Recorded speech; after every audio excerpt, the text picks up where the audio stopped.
اسی طرح صیغہ اس کا ہے لا تفعل، اس کو یوں کہا جاتا ہے لا طلبیہ، فعل مضارع پر اگر لائے طلبی آ جائے، اس کو لائے ناہیہ کہتے ہیں ہم، لیکن کچھ اہل نحو اور اصولیین اس کو لائے طلبیہ کہتے ہیں۔ اس کی وجہ کیا ہے؟ صرف ادب کے لیے انہوں نے بتایا، کیونکہ یہ ہم اللہ کو بھی تو کہتے ہیں نا، تو ناہیہ ہم اس کو نہیں بولیں گے، ہم کیا کہیں گے طلبیہ، کیونکہ اللہ سے تو ہم طلب کر رہے ہوتے ہیں، تو نہیں کے اندر بھی طلب ہوتی ہے۔ تو لائے ناہیہ یا لائے طلبیہ اگر فعل مضارع پر لگ جائے تو یہ صیغہ اصل ہے نہیں کو ثابت کرنے میں، ٹھیک ہے؟ نہیں سمجھ میں آ رہا ہے جی؟ بات واضح؟ نہیں کیسے ثابت ہوگی؟ لا تفعل، یہ حقیقتاً یا کوئی اور صیغہ اس کا معنی رکھتا ہوں، ہمیں کیسے پتہ چلے گا کہ اس سے حرمت ثابت ہو رہی ہے کہ نہیں؟ یہ معنی اس کے اندر ہونا چاہیے۔ اب مثال کے طور پہ اگر آ جائے حرمہ،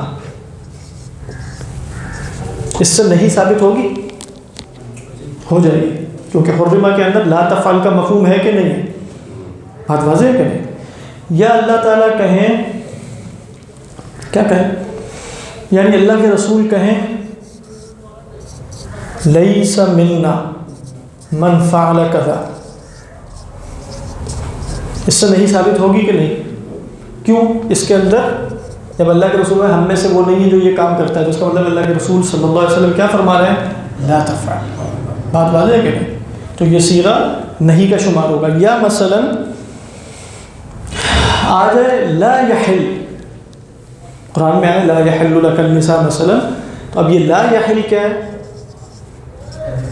یہ بھی نہیں کا صیغہ ہے، کیونکہ لا یحل کا مطلب ہے لا تفعل۔ بات واضح؟ اسی طریقے پر اگر آ جائے لعنت، لعن اللہ فلانا، لعن اللہ آکل الربا مثلا، اس کا مطلب کیا ہے؟ لا تأکل الربا، لا تأکل الربا۔ اسی طریقے پر اگر آ جائے کہ من فعل کذا فسيدخل جہنم، جو یہ کام کرے گا وہ جہنم میں داخل ہو جائے گا، تو اس کا کیا مطلب ہے؟ لا تفعل۔ ان سب کا مطلب کیا ہے؟ لا تفعل، نہ کرو۔ اسی طریقے پر اگر آ جائے امر آ جائے لیکن وہ ترک فعل کا ہو، الامر بترک الفعل، وہ کیسے؟ آ جائے گا اگر اس کے اندر لا تفعل کا مفہوم اس جگہ سے سیاق سے واضح ہو۔ کیا؟ ہاں اجتنب، اب یہ کیا ہے؟ ترک فعل ہے، بالکل صحیح فرمایا، لیکن جیسے قرآن میں آپ مثال دیں اجتنب بھی آ سکتا ہے، یا فرمائے وذروا البیع، یعنی جب آپ جمعے کے دن ہے تو ضرور فعل امر ہے کہ نہیں ہے؟ فعل امر ہے، لیکن امر ترک ہے۔ امر کیا ہے؟ ترک ہے، تو امر ترک سے بھی کیا ثابت ہو جائے گا؟ نہیں ثابت ہو جائے گا۔ یہاں تک بات واضح ہے نا؟ امر ترک سے نہیں ثابت ہوگی۔ اسی طرح کئی دفعہ جملہ اسمیہ آتا ہے محض، جملہ اسمیہ اس کے اندر کوئی امر و طلب ہو سکتا ہے جملہ اسمیہ میں، وہ تو خبر ہوتی ہے جملہ اسمیہ، لیکن اس کے اندر اگر مفہوم ہے وہ اب اجتہادی ہو سکتا ہے۔ فرمایا وَمَن دَخَلَهُ كَانَ آمِنًا، جیسے کہا گیا نا، تو جو اس میں داخل ہوگا وہ امن میں ہے، تو اس کا مطلب کیا ہوا؟ وَمَن دَخَلَهُ لَا تُخِيفُوا، ٹھیک ہے، اس کو خوف نہ، اس کو مطلب اس کے اوپر تلوار نہ اٹھانا، اسے خوف میں مبتلا نہ کرنا، تو اب یہ جملہ اسمیہ اپنے اندر لا تفعل کا مفہوم رکھتا ہے، تو وَمَن دَخَلَهُ كَانَ آمِنًا۔ تو صراحتاً صیغہ کیا ہے؟ لا تفعل۔ جس بھی کلام میں یا کلام کے جس اسلوب میں بھی لا تفعل کا مفہوم ہو وہ کیا ہے؟ وہ نہیں ہے۔ وہ کبھی صراحتاً ہوتا ہے جیسے ہم نے بتایا حرم لیس منا، اور کبھی اجتہاداً جیسے جملہ اسمیہ میں وَمَن دَخَلَهُ كَانَ آمِنًا۔ بات واضح ہے یہاں تک؟ کوئی اشکال نہیں۔ یہ تو آسان سی بحثیں ہیں شروع میں، اس کے بعد اصل میں صرف وہ ایک بحث ہے اصولیین کے ہاں، جو اصل میں اس میں بھی فقہائی احناف کا ہی مسئلہ ہے کہ نہیں کا اثر کیا ہوتا ہے، اثر نہیں کہتے ہیں اس کو، انشاءاللہ وہ بھی دیکھیں گے۔ لیکن اب ہم جا رہے ہیں کہ یہ جو لا تفعل کا صیغہ ہے یہ اپنی حقیقت میں کس معنی پر دلالت کرتا ہے؟ جیسے ہم نے امر کے بارے میں کہا تھا کہ امر کے اندر استحباب بھی ہو سکتا ہے اور وجوب بھی ہو سکتا ہے، لیکن فقہا نے کیا کہا کہ الامر کی حقیقت یا موجب امر کیا ہے؟ وجوب، امر سے وجوب. اسی طرح موجب نہیں کیا ہے؟ موجب نہیں وہ کیا ہے؟ تحریم. موجب نہیں. تو جہاں بھی لا تفعل آ جائے گا اس سے کیا ثابت ہوگا؟ کیا ثابت ہوگا اس سے؟ تحریم. اس کے لیے کوئی قرینہ چاہیے ہوگا؟ نہیں چاہیے ہوگا. ہاں اگر آپ نے اس سے کچھ اور ثابت کرنا ہے، کراہت یا کوئی اور، تو اس کے لیے کیا چاہیے ہوگا؟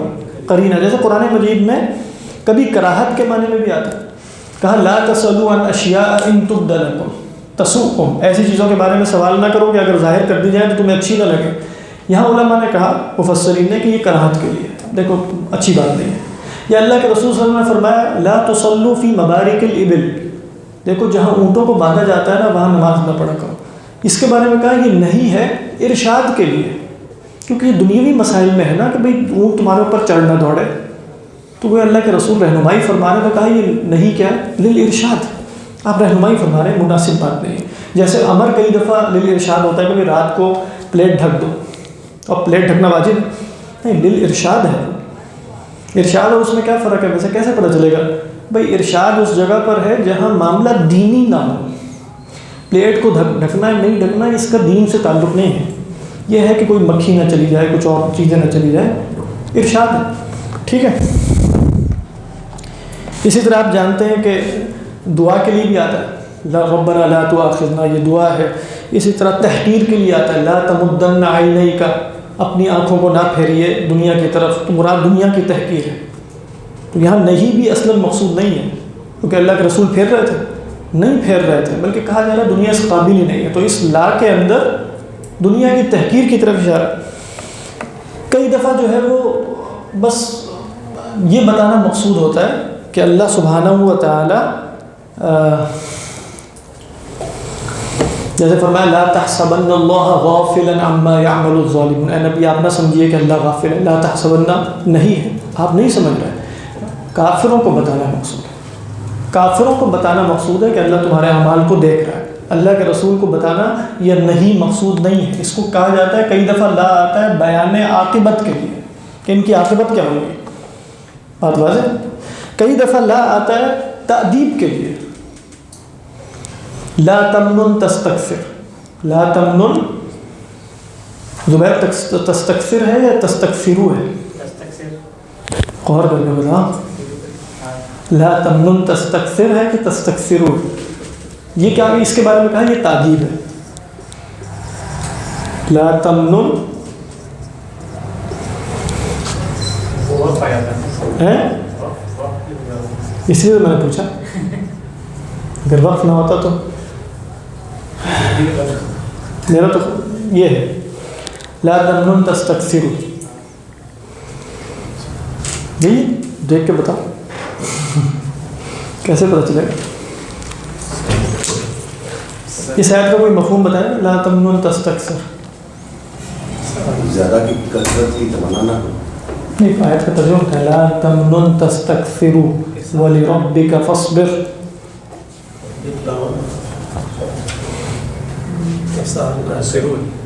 تستکثر ہاں یہی ہونا چاہیے، دوسرا ہو نہیں سکتا. اس کی وجہ کیا ہے؟ پہلے میں نے اس دعویٰ اس لیے نہیں کیا کہ غلط نہ ہو جائے، اب دعویٰ کر رہا ہوں. اس کی وجہ یہ کہ وہ مفہوم نہیں بن سکتا. لا تمنن تستکثر، اگر آپ کہیں گے نا لا تمنن تستکثر، مفہوم بالکل 180 ڈگری پہ چلا جائے گا. ویسے یہ صرف لغت کے مسائل اصول فقہ سے کوئی تعلق نہیں. مثال کے طور پہ میں جملہ لکھ رہا ہوں لا تکفر، لا تکفر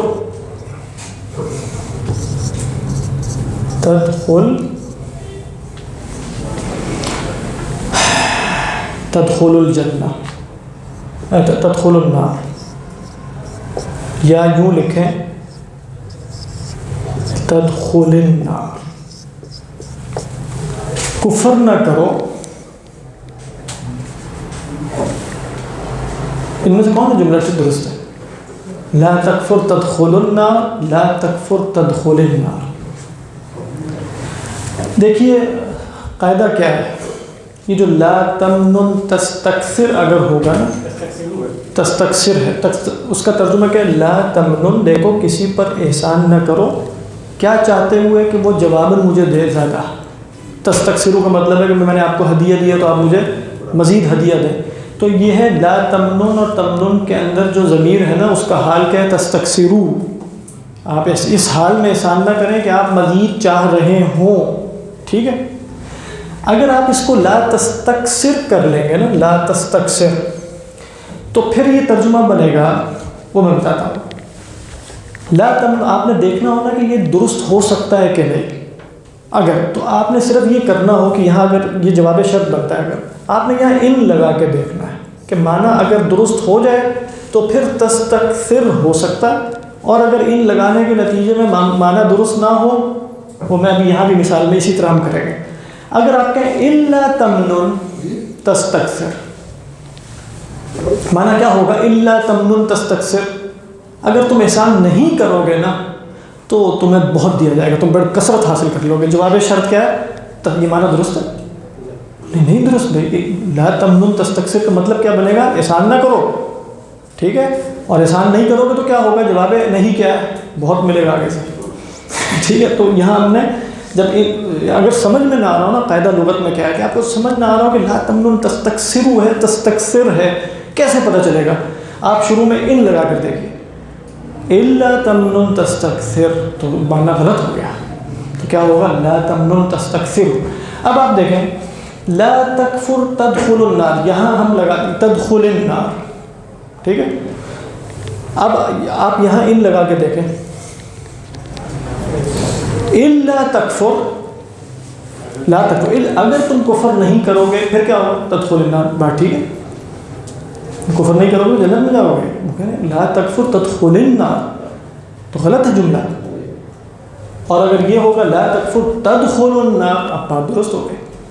ٹھیک ہے. اب کیا یہ جواب شرط بن نہیں سکتا نا، کیونکہ اب اس میں نہیں جزم نہیں کیا، کفر نہ کرو. اچھا پھر کیا ہوگا؟ تدخل النار، تدخل نہیں. ٹھیک ہے. یہاں جنت لگا کے دیکھیں. اب بتائیں لا تکفر معنی کو درست کیسے کریں گے؟ تدخل کے ساتھ یا تدخل الجنہ کے ساتھ؟ لا تکفر تدخل الجنہ، کیا ہوگا؟ الا تکفر، الا تکفر تدخل الجنہ. اور اگر آپ کہیں لا تکفر تدخل الجنہ پھر کیا ہوگا؟ نہیں، اب میں تدخلی نہیں کہہ رہا، اب ان لگانے کی ضرورت نہیں ہے. لا تکفر تدخل لا تکفر تدخل الجنہ، کیا مطلب ہو جائے گا؟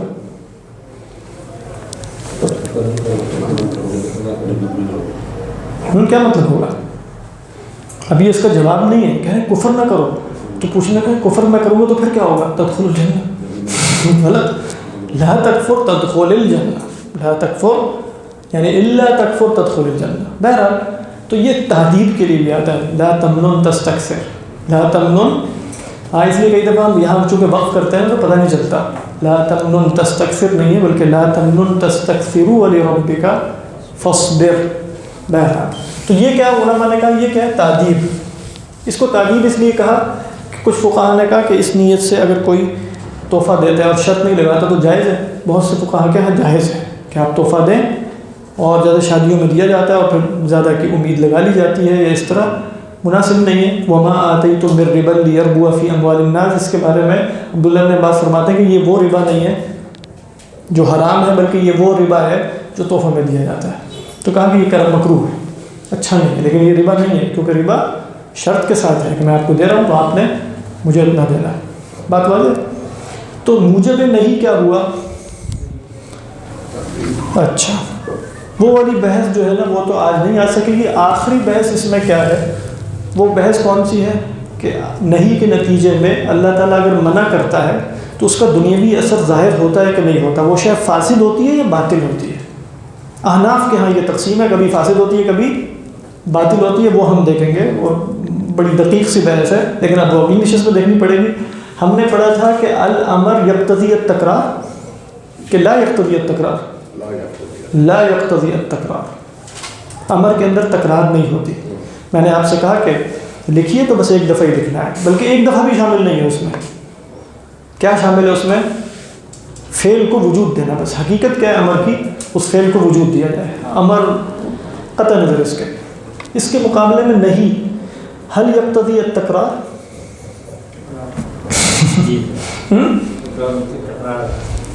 کیوں؟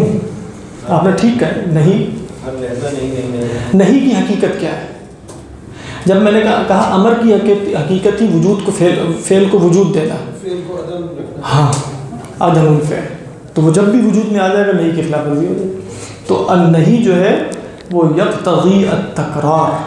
اچھا، امر کے بارے میں فقہائے احناف نے کہا کہ الامر لا یقتضی الفوریہ، امر کے اندر یہ نہیں کہ فوراً یہ کام کیا جائے، ضروری نہیں، وہ تو قرینے سے پتہ چلے گا، احتمال ہے اس کا، قرینے سے پتہ چلے گا۔ نہیں کے اندر فوریہ ہے، فوراً رکنا ہے۔ ہاں، النہی امر سے بالکل اپوزٹ ہے، وہاں کیا تھا؟ الامر لا یقتضی الفوریہ، وہاں تھا الامر لا یقتضی التکرار۔ نہیں کے بارے میں کیا ہے؟ النہی یقتضی التکرار والنہی یقتضی الفوریہ۔ اب یہاں ایک باریک سی بات ہے لیکن وہ بہت خوبصورت ہے، وہ یہ کہ اگر اللہ منع کرے اور میں نہ کر رہا ہوں وہ فعل پہلے ہی، اب جب آپ نے کہا کہ النہی یقتضی الفوریہ، تو اب فوریہ کا کیا مفہوم ہوگا؟ کرنا بھی نہیں ہے، کرنا ہی نہیں، کچھ فوری بھی کرنا پڑے گا، کیونکہ ہم کہہ رہے ہیں النہی یقتضی الفوریہ، فوری کچھ کرنا پڑے گا، التزام، اس کو فقہا کہتے ہیں التزام۔ یعنی اگر اللہ تعالیٰ نے کہا لا تأکلوا الربا، دیکھو سود نہ کھانا، لا تزنی، زنا نہ کرنا، وہ شخص سود نہیں کھا رہا، نہ وہ یہ کام کر رہا ہے۔ فوریہ کا مطلب ہے ان یلتزم، ان یلتزم کا کیا مطلب ہے؟ ان یقر فوراً بان الزنا حرام۔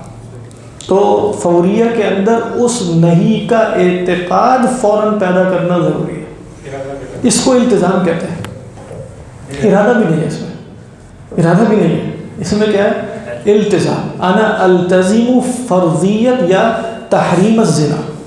آج کل کی لغت میں کہا جاتا ہے ملتزم اس کو جو نیک اعمال کر رہا ہو اور برائیوں سے رک رہا ہو، اس کو کیا کہتے ہیں؟ ملتزم عربی میں، یعنی فلان الملتزم، یعنی ملتزم بدینی ہی۔ لیکن فقہا کی اصطلاح میں ملتزم کون ہے؟ اگر وہ برائی کر بھی رہا ہے لیکن انہ یلتزم تحریمہ، تو وہ ملتزم ہے۔ بات واضح؟ لأنہ کیا ہوا؟ لأنہ اتی بمقتضى النہی وہو الالتزام۔ ترک بھی کرنا ہے اسے، وہ گناہ، لیکن اگر یہ التزام چھوڑ دے گا تو کافر ہو جائے گا۔ یعنی النہی یقتضی کیا بتایا؟ الفوریہ۔ تو فوریہ میں وہ شے جس کے ترک پر وہ کافر ہو جائے گا، اگر وہ تحریم قطعی ہے، وہ التزام ہے۔ ان یلتزم تحریم الربا وان یلتزم تحریم الزنا، مثلا ان یقر بقلبہ ان الزنا حرام وان یقر بقلبہ ان الربا حرام، مثلا۔ ٹھیک ہے، التزام کا مطلب ہے کہ اس کی حرمت کو فوراً اپنے اوپر لازم کر لے دل کے اعتقاد کے اعتبار سے، یہ مراد۔ جی بالکل۔ اس سے اگلی بحث کیا ہے جو ہم اگر اگلی دفعہ لوگوں کے اندر ہمت ہوئی تو وہ ہے اثر النہی، نہیں کا کیا اثر ہوتا ہے، کیا وہ بطلان ہے یا فساد ہے؟ اس میں کچھ تقسیمات ہیں، وہ ہم دیکھیں گے، اور پھر انشاءاللہ اس کے بعد مطلق مقید کے بعد انشاءاللہ معاملات اللہ نے چاہا تو کچھ آسان ہو جائیں گے۔ ٹھیک، اللہ اعلم۔ وہ ضروری ہے، وہ ضروری ہے، امر کا اعتقاد بھی ضروری ہے کہ اگر وہ فرضیت کی تو اس کا اقرار کرے، لیکن چونکہ اس میں فوریت فعل کی نہیں تھی تو ہم نے کہہ دیا کہ وہ فعل، لیکن یہاں کہا کہ فوریت ہے تو ہم نے عمل قلب کو اس میں داخل کر دیا، وہاں بھی عمل قلب موجود ہے، یعنی امر کے اندر عمل القلب ہے۔ اللہ اعلم۔ اس کا ڈھنگنا نہیں مل رہا، اگر کہیں پتہ نہیں۔